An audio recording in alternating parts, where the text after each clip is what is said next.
آیت کریمہ کی تلاوت کا شرف حاصل کیا۔ تھوڑی دیر آپ کی میں توجہ چاہتا ہوں، ایک گزارش پہلے کر دوں۔ آج ہم سنیوں کے ہاں سب سے زیادہ جلسے ہوتے ہیں، سب سے زیادہ جلسے ہم سنیوں کے ہاں ہوتے ہیں، لیکن معلومات کے اعتبار سے آپ کسی بھی مسلک کے لوگوں کو، کسی بھی دھرم کے نوجوانوں سے کوئی ان کے دھرم کے بارے میں پوچھ لے تو کچھ نہ کچھ ضرور بتا دیتا ہے، لیکن ایک سنی ایسا ہے کہ اگر کسی نوجوان سے کسی غیر دھرم والے نے کوئی مسئلہ پوچھ لیا آپ کے دھرم کے تعلق سے تو کہتا ہے ٹھہرو امام صاحب کا بلائی تھا، ٹھہرو مولانا صاحب کو بلا رہے ہیں، ٹھہرو فلاں صاحب کو بلا رہے ہیں۔ جلسے سب سے زیادہ ہمارے یہاں ہوتے ہیں اور معلومات کے اعتبار سے ہمارے ہی یہاں بچے سب سے زیرو کیوں؟ اس کی ایک سب سے بڑی وجہ یہ ہے کہ جلسوں میں آپ تشریف لاتے ہیں، اپنے علماء کو نہیں سنتے۔ جب تک نعت خوانی ہوتی ہے جب تک خوب جھومو گے آپ، جو کبھی مسجد کا دروازہ بھی نہیں دیکھے گا وہ بھی خوب جھومتا ہے، اور جیسے ہی نعت خوانی ختم ہوئی یا تو لوگ اٹھ کے چلے گئے گٹکا مسالہ کھانے، اور جو لوگ بیٹھے رہتے ہیں وہ مردہ دل، بالکل بے بس، ایسا لگتا ہے ساری پریشانی مصیبت آ گئی ہے۔ گزارش ہے صحابہ کرام کی زندگی کا مطالعہ کرو، صحابہ کسی دارالعلوم سے فارغ تھے، اللہ کے حبیب صلی اللہ علیہ وسلم سے سنتے سنتے سنتے سنتے علم و حکمت کے سمندر ہو گئے تھے۔ آج آپ علماء کو اتنا سنتے ہو لیکن پھر بھی معلومات کچھ نہیں، تو گزارش ہے جب بھی اللہ ایسا موقع دے تو بڑی توجہ سے اپنے عالموں کو سنا کرو، بہت ہی جب اٹھو تو لگے کہ ہاں الحمدللہ ایک ثروت لے کر، ایک عظیم قیمتی چیز لے کر میں جا رہا ہوں۔ درود پاک پڑھ لیں، اللہم صلی علی سیدنا مولانا محمد معدن الجود والکرم علی بارک وسلم، صلاۃ و سلام علیک یا رسول اللہ صلی اللہ علیہ وسلم۔ حضرات وقت نہیں کہ میں کچھ تمیدی گفتگو کروں، بس یہاں سے میں اپنی گفتگو کا آغاز کر رہا ہوں۔ آج کے دور میں سب سے زیادہ ہم سنیوں پر یہ اعتراض ہوتا ہے کہ جو لوگ دنیا سے جا چکے ہیں یہ مردے ہیں اور مردے سنتے نہیں ہیں۔ جماعت اہل سنت کے علاوہ اور ایک آدھ فرقہ ہے جن کا یہ عقیدہ ہے کہ اللہ تبارک و تعالیٰ کے جو برگزیدہ بندے ہیں، اللہ والے ہیں، مومن ہیں، وہ سنتے ہیں۔ بقیہ زیادہ تر اکثریت کا عقیدہ ہے کہ مردے سنتے نہیں ہیں۔ یہ لوگ یا غوث اعظم کہتے ہیں شرک ہے معاذ اللہ، یہ لوگ یا رسول اللہ کہتے ہیں شرک ہے، یہ لوگ دہائی دیتے اولیاء کرام کا شرک ہے۔ کیوں شرک ہے؟ قرآن مقدس کی آیت کریمہ وہ پڑھتے ہیں، میں آیت پڑھتا ہوں، یہ سوال ہوتا ہے، پھر میں قرآن کے حوالے سے جواب عرض کرتا ہوں۔ اللہ قرآن مقدس میں ارشاد فرماتا ہے ان تدعوہم لا يسمعوا دعاءکم، اللہ ارشاد فرماتا ہے اگر تم انہیں پکارو تو تم یہ تمہاری پکار نہیں سنتے ہیں۔ یہ قرآن ہے، اگر تم انہیں پکارو تو یہ تمہاری پکار نہیں سنتے ہیں۔ اور پھر اللہ آگے فرماتا ہے اگر یہ تمہاری پکار سن بھی لوئے مستجاب لکم، تو یہ تمہارا جواب نہیں دے سکتے ہیں۔ وَلَوْ سَمِعُوا مَسْتَجَابُ لَكُمْ، اگر یہ تمہاری پکار سن بھی لیں تو تمہاری پکار کا جواب نہیں دے سکتے ہیں۔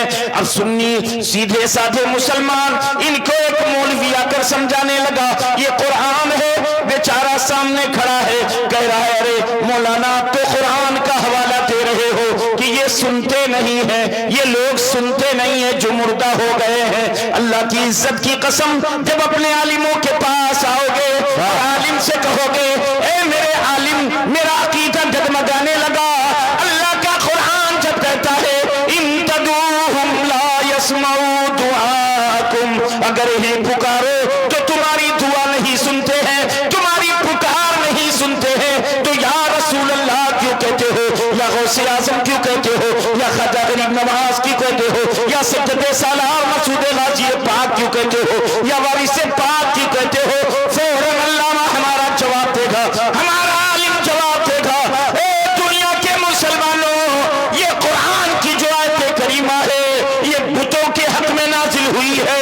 اے لوگوں جو اللہ کے سوا کی پوجا کرتے ہو یہ تمہاری پکار نہیں سنتے ہیں، اللہ کے سوا کو جو بلاتے ہو یہ تمہاری سنتے ہیں تو جو بتوں کے حق میں آیت کریمہ اتری ہے وہ آیت کریمہ انبیاء کے حق میں فٹ کر دیا، وہ آیت کریمہ اولیاء کے حق میں فٹ کر دیا۔ اب ذرا قرآن سے پوچھا جائے، اے قرآن تو بتا دے کیا مردے سنتے ہیں کہ نہیں سنتے ہیں؟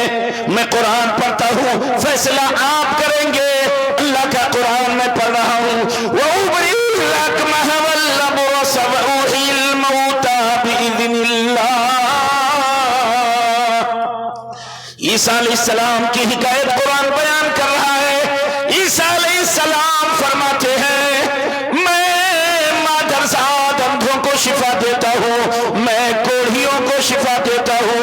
آگے کہتے ہیں وَأُحْيِي الْمَوْتَىٰ بِإِذْنِ اللَّهِ، میں مردوں کو زندہ کرتا ہوں اللہ کے اذن سے۔ قرآن ہے یہ، میں مردوں کو زندہ کرتا ہوں۔ اللہ نے ان کو یہ پاور دیا تھا، ادھکار، یہاں تک کہ اپنی ماں مریم کے پاس گئے، اے ماں مریم، اللہ نے مجھے یہ ادھکار، یہ پاور دیا ہے، اگر آپ میرے ساتھ رہنا چاہیں تو میں آپ کو زندہ کر دوں، آپ میرے ساتھ رہیں۔ حضرت مریم کی آنکھوں میں آنسو آ گئے، ارشاد فرماتی بیٹے عیسیٰ میں ضرور تمہارے ساتھ میں رہ سکتی، لیکن اگر مجھے تم نے زندہ کر دیا تو پھر موت آئے گی، اور جو پہلے موت آئی تھی اس کی تلخی ابھی تک میں محسوس کر رہی ہوں، اللہ، اس لیے مجھے دوبارہ زندہ نہ کرو۔ اب ذرا قرآن، عیسیٰ علیہ السلام نے بہترے مردوں کو زندہ کیا، کیسے زندہ کرتے تھے؟ کل کتب تفسیر پڑھ جاؤ، صرف بریلی کی کتاب نہ پڑھو، اللہ کی قسم کوئی بھی معتبر تفسیر پڑھ ڈالو، ساری قرآن کی تفسیریں کہتی ہیں عیسیٰ علیہ السلام مردوں کو زندہ کیسے کرتے تھے۔ وہ مردے کے پاس جاتے تھے اور کہتے تھے قم بِإِذْنِ اللَّهِ، اللہ کے حکم سے اٹھ جا، تو مردہ اٹھ جاتا تھا۔ اب آپ بتاؤ، عیسیٰ علیہ السلام نے مردے سے کہا اٹھ جا تو مردہ اٹھ جاتا، تو مردہ عیسیٰ علیہ السلام کی بات سن کر اٹھا کہ بغیر سنے اٹھا؟ کیا بات ہے، واہ بولو آپ، واہ، سن کر اٹھا کہ بغیر سنے؟ وہ کہتے ہیں مردے سنتے نہیں ہیں، تب اٹھا کیسے بھائی؟ کیا بات ہے، واہ واہ واہ بھائی قرآن ہے یہ، واہ۔ اب یہ کہتے ہیں مردے سنتے رہے، تو ان سے پوچھو بھیا تو پھر کیسے اٹھا وہ؟ بہت عمدہ، بغیر سنے اٹھا، قرآن ہے یہ۔ آگے تیسرا پارہ قرآن کا، وَإِذْ قَالَ إِبْرَاهِيمُ رَبِّ أَرِنِي كَيْفَ تُحْيِي الْمَوْتَىٰ۔ محبوب یاد کرو جب ابراہیم نے کہا مولا مجھے دکھا دے مردوں کو زندہ کیسے کرتا ہے۔ قَالَ أَوَلَمْ تُؤْمِنْ، اللہ فرماتا ابراہیم کیا تیرا ایمان نہیں ہے؟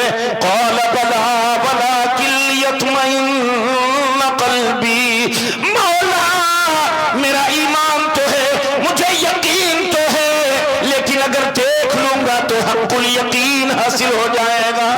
واہ، سنی ہوئی بات اور ہے، دیکھی ہوئی اور ہے۔ مولا مجھے دکھا دے، میں قرآن پڑھ رہا ہوں، حفاظ کرام کی جماعت، بہت عمدہ۔ اللہ فرماتا ہے قَالَ فَخُذْ أَرْبَعَةً مِّنَ الطَّيْرِ،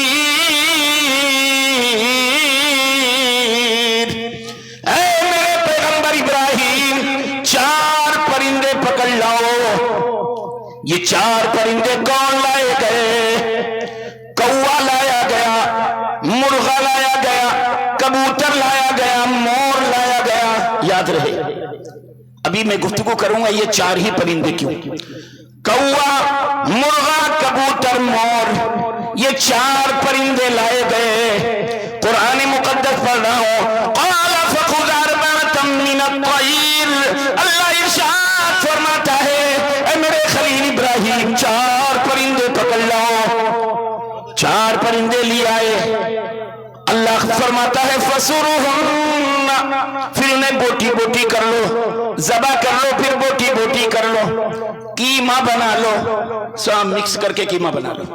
سر اپنے پاس رکھنا، سر اپنے پاس رکھو، قیمہ بنا لو، اور جب قیمہ بن جائے اللہ کا قرآن پڑھو، ثم اجعل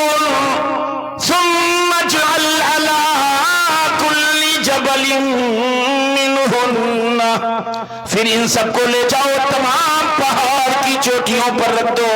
واہ واہ واہ لے واہ واہ واہ سب پہاڑ کی چوٹیوں پر قیمہ بن گئے، رکھ دیے گئے. اب قرآن کیا کہتا ہے؟ ثم ادعوهن يأتينك سعيا، اے میرے ابراہیم خلیل، پھر تم انہیں بلاؤ تو دوڑے ہوئے تمہارے پاس آئیں گے. اب کیا ہوا؟ قرآن کی تفسیر پڑھی. اللہ کے خلیل نے بلایا مرغا، کوا، جتنی بوٹیاں پہاڑ کی چوٹیوں پر تھی ساری بوٹیاں آ گئی، اور ابراہیم علیہ السلام کے ہاتھ میں جو اس کا سر ہے، کوے کی ساری بوٹیاں کوے کے سر میں جڑ گئی، اڑ گیا. فرمایا مرغا، اس کی بھی بوٹیاں آ گئی، مرغے کے سر میں جڑ گئی، مرغا بھی اڑ گیا. کبوتر، مور سب اڑ گئے.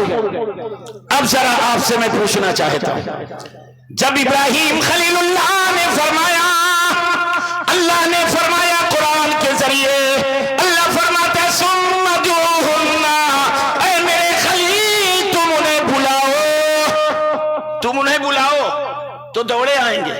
تو اب بتاؤ آپ جب بلاؤ گے تو وہ سن کے آئے کہ بغیر سنے؟ اور کہتے ہیں مردے سنتے ہی نہیں ہیں. اب بتاؤ ان کھورہا لوگوں کی سنیں کہ ہم قرآن کی سنیں؟ واہ واہ قرآن ہے یہ. پھر انہیں بلاؤ تو وہ دوڑے ہوئے آئیں گے. سب دوڑے ہوئے آ گئے. اب آج کل کے ہوتے یہ لوگ تو کھڑے ہو کر کہہ دیتے اللہ مردے تو سنتے رہے، میں ان کو کیسے بلاؤں؟ اور کس کو بلا رہے؟ جس کے پاس کان ہی نہیں. بھائی سر ابراہیم علیہ السلام کے ہاتھ میں تو کان کہاں؟ کنوں تو یہی ہے جی. اگر کان بھی ہو کسی کے دماغ نہ ہو تو سنا انسنا ہو جاتا ہے. کتنے پاگل گھومتے ہیں، آپ ایسے کہتے ہے کرتے رہو، جا رہا ہے تو جا رہا ہے. دماغ کا ہے وہ بھی یہی ہے. اللہ کا قرآن، انہیں بلاؤ. ارے او ظالموں، اگر قرآن کا صحیح سے اس مفہوم کو سمجھ لیتے تو اللہ کی عزت کی قسم غوث اعظم کو مردہ نہ کہتے، غریب نواز کو مردہ نہ کہتے، اولیاء کرام کو مردہ نہ کہتے. اور جب اسی نظریے کو لے کر جب مسلمان آگے قدم بڑھاتے تھے تو الحمدللہ کامیابیاں بڑھ کر ان کے قدموں کو بوسہ دے رہے. حضرات آج ہر طرف ہر چہار جانب چیخو پکار ہے. ہمارے مکان چلائے جا رہے ہیں، ہماری دکان چلائی جا رہی ہے، ہماری پراپرٹی لینے کی کوشش کی جا رہی ہے، ہماری پراپرٹی حذف کی جا رہی ہے، ہمارے بچوں کو نشانہ بنایا جا رہا ہے، ہماری عورتوں کو نشانہ بنایا جا رہا ہے. ہر طرف چیخو پکار. اللہ کی عزت کی قسم آج جو کچھ بھی سزائیں ہم دیکھ رہے ہیں یہ ہماری بدعملی کی سزا ہے. ورنہ جب مسلمان اللہ اور اس کے رسول کی بارگاہ کا وفادار تھا تو اس کی شان کیا تھی؟ ذرا تاریخ کے چہرے سے نقاب ہٹاؤ. آؤ ہم آپ کو لے کر چلتے ہیں روم کی سرزمین پر. یہ اس وقت کی بات ہے جب پوری دنیا میں دو سپر طاقت ہوا کرتی تھی، ایک قیصر، دوسرا کسرا. قیصر روم کو کہتے ہیں، کسرا ایران کو کہتے ہیں. دو بڑی سلطنت پوری دنیا میں تھی، قیصر و کسرا. قیصر روم ہے. روم کی سرزمین پر مٹھی بھر مسلمان پہنچے تھے، مٹھی بھر نوجوان پہنچے تھے، مٹھی بھر اللہ کے غازی پہنچے تھے، مٹھی بھر نبی کے فرزانے پہنچے تھے. ایک قلعے کا محاصرہ کر لیا. اندر کھانا پانی نہیں جا سکتا ہے، کوئی چیز اندر نہیں، نہ اندر سے کوئی چیز باہر. محاصرہ ذرا طول ہو گیا، ذرا لمبا ہو گیا محاصرہ. اندر کھانا پانی نہیں پہنچ رہا ہے. جب کھانا پانی ختم ہونے لگا عیسائی عورتیں بلکنے لگی، عیسائی بچے تڑپنے لگے، عورتوں کی آنکھوں میں آنسو آ گئے. بڑے بڑے عیسائی فوج آ گئے، مشورہ کرنے لگے ان مسلم نوجوان سے بچنے کی تدبیر پیش کرو، ان مسلم نوجوان سے بچنے کی کوئی حکمت پیش کرو. ایک مشورہ کیا عیسائی لوگ کرتے ہیں. کرنے کے بعد اسلامی لشکر کے کمانڈر خالد بن ولید کی بارگاہ میں آئے اور کہنے لگے اے اسلامی لشکر کے کمانڈر، کیا آپ ہماری ایک شرط مانو گے؟ اگر آپ ہماری ایک شرط مان لو تو قلعے کی چابی آپ کے قدموں میں ڈال دیں. ہمیں جنگ کرنے کی ضرورت نہیں ہے، آپ کو تلوار اٹھانے کی ضرورت نہیں ہے. ایک شرط مان لو، قلعے کی چابی آپ کے حوالے کر دی جائے گی. خالد بن ولید رضی اللہ تعالیٰ عنہ کا دماغ کام نہیں کر رہا تھا، زمانہ تجسس میں تھا۔ عیسائیوں کی شرط کا مقصد کیا ہے؟ شرط بھی ایسی نہیں جو لائے کہ قبول نہ ہو۔ ارشاد فرمایا، او عیسائیوں، تمہاری شرط ہمیں منظور ہے، اس لیے کہ ہمارا مقصد خون بہانا نہیں ہے، ہمارا مقصد ہے پرچم اسلام کو آگے بڑھانا۔ اگر تمہاری شرط لائے کہ قبول ہے تو ضرور قبول کی جائے گی۔ عیسائیوں نے کہا ہماری شرط میں اتنی سی ہے، آپ اپنے مسلم نوجوانوں کو لے لو، اپنے رسول کے دیوانوں کو لے لو، رسول اللہ کے فرزانوں کو لے لو اور شہر سے ہو کر گزر جاؤ، شہر پار کر جاؤ۔ شہر پار کرو گے قلعے کی چابی آپ کے حوالے کر دی جائے گی۔ دماغ کام نہیں کر رہا تھا۔ شرط کا مقصد کیا ہے؟ صرف مسلم نوجوان شہر پار کر جائیں، صرف مسلم نوجوان شہر سے ہو کر گزر جائیں۔ الغرض شرط بھی ایسی نہیں جو لائے کہ قبول نہ ہو۔ ارشاد فرمایا، عیسائیوں، وعدہ خلافی نہ کرنا، تمہاری شرط ہمیں منظور ہے۔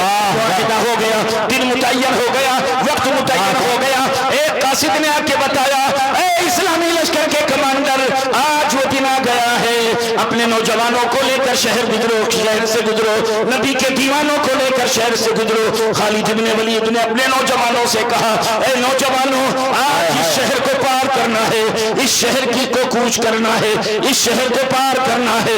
نوجوان کھڑے ہو گئے، آگے آگے اسلامی لشکر کے کمانڈر ہیں، پیچھے پیچھے مسلم نوجوان جا رہے ہیں، رسول اللہ کے فردانے چل رہے ہیں۔ خالد بن ولید نے شہر میں قدم رکھا، نگاہ اٹھا کر جب شہر کی طرف دیکھا تو دیکھتے رہ گئے۔ کیا دیکھتے ہیں خالد بن ولید؟ عیسائیوں نے شہر کو سجا سجا کر دلہن بنا دیا، لیکن افسوس ان عیسائیوں نے جو شہر کو سجایا تھا کسی سامان آرائش سے نہیں سجایا تھا، بلکہ قدم قدم پر اپنی اپنی خوبصورت لڑکیوں کو لا کر کھڑا کر دیا تھا۔ یہ وہ لڑکیاں جو حسن میں لاجواب، یہ وہ لڑکیاں تھیں جنہیں عیسائی لڑکے ایک نظر دیکھنے کے لیے ان کی گلیوں کی کھاد چھانتے تھے۔ ایسی پیکرے حسن نوجوان لڑکیاں دونوں طرف کھڑی ہے۔ خالد بن ولید نے نبی کے دیوانوں کو روکنے کا حکم دے دیا۔